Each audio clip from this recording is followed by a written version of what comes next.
Hello, I'm Becky from Naturally by Becky. What I wanted to talk about today is my 100-day project.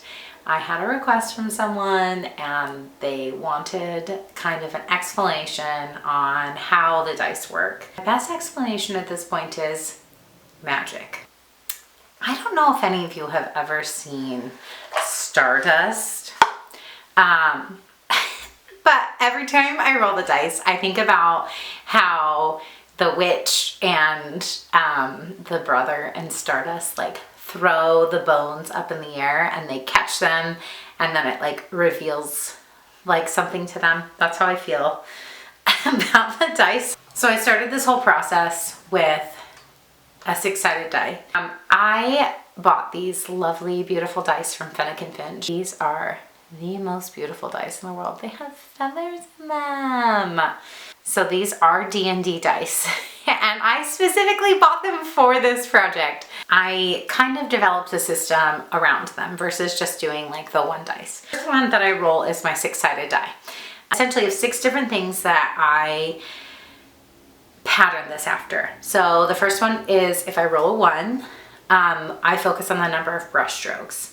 And that, after that, is like this catalyst of things that happen. So, okay, so my options for the 6 dice. Number of brush strokes, number of minutes.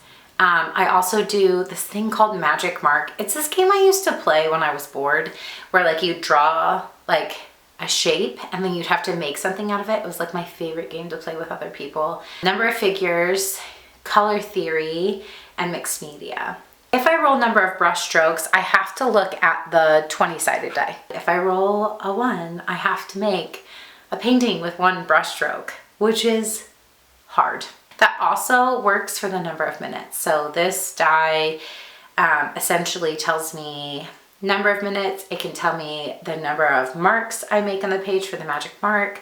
It tells me the number of figures that I am putting on the page. It does not apply to color theory and it could apply to mixed media because like if I rolled, I could get like 3 and I'd have to use 3 different mixed medias for it. And that works up to a point. There are flaws in the system. It's not perfect and it has evolved over time, but that's okay. I have made this system and it's working. And I have to pull out my 8-sided die. And that tells me what type of media I'm doing this in. So essentially what this die, this 8-sided die tells me is what media I use. Oil, gouache, watercolor, acrylic, pencil, marker, oil pastel, and pen. The next step is to decide on color. I have your basic colors: red, orange, yellow, green, blue, violet, red, orange, red, violet, yellow, green, yellow, orange, blue, green, and blue, violet. White and black are always allowed. That's kind of the end of like my basic die. Now, if I roll a color theory die, I have to focus on this guy. This die, the 4-sided die, essentially tells me like some color things I can do. 1 is complementary, 2 is split complementary, 3 is intermediate, and 4 is monochrome. This is for all of you out there who are not familiar with color theory. Essentially, this is your basic color wheel right here. I'll link what color wheel I like. This one's a pocket guide, so I really like it.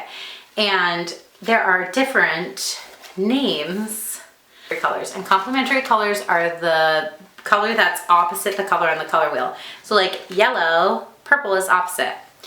And that actually applies for other colors like red, violet. It would just be yellow, green, right? Then what happens is you get into your split complementaries, and it's a color and the 2 colors that are next to its complement on the color wheel. So this gets a little bit more complicated. So if I rolled a red, the complement is green, but a split complementary would be, I would use blue, green, and yellow, green. Intermediate colors is mixing 1 primary and 1 secondary color, and those are essentially like red, orange, red, violet, yellow, green, anyway. And then monochrome, which is just 1 color. You pick a color and you do the whole painting in monochrome. Let me show you one that I did. Has this turned into a color theory video? Yeah, it has. It's okay. This is a monochrome example. This is all done in red, violet. Essentially, that's how the dice work. So here's an example of a dice roll. This is a 5 for color theory. The 4 means it's going to be monochrome. The 1 tells me it's in oil pastel, and another 5 is blue for the color of the piece. I like the 6x6 canvases that are gallery wrapped for this. So I pulled one of those out and started sketching with pencil. And then I'm going in with an ultramarine blue, and I'm using white. I don't use any black in this case, but I'm adding white to make tones so that you can see some depth and shading in the piece.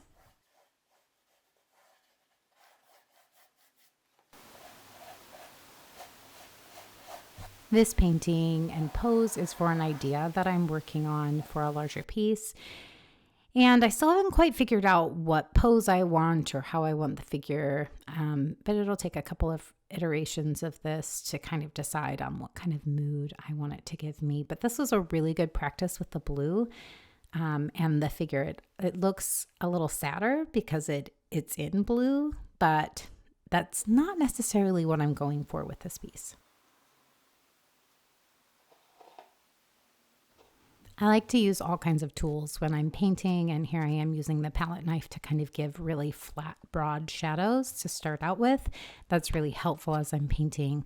A good tiny palette knife is great for that, but then I switch back to the brush and kind of start blending. That's the beautiful thing about oils, is they're so easy to blend, and I love it.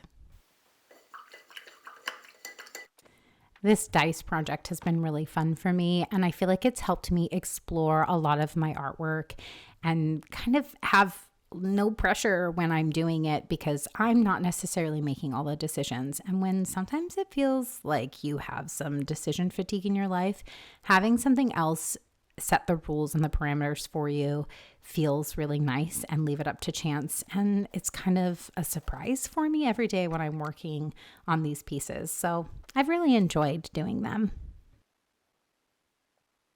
My hope after sharing this with you is that you go try something and you put your own spin and twist on it and maybe make it less complicated than I have. But I hope that it inspires you and helps you create more in your life because it feels good.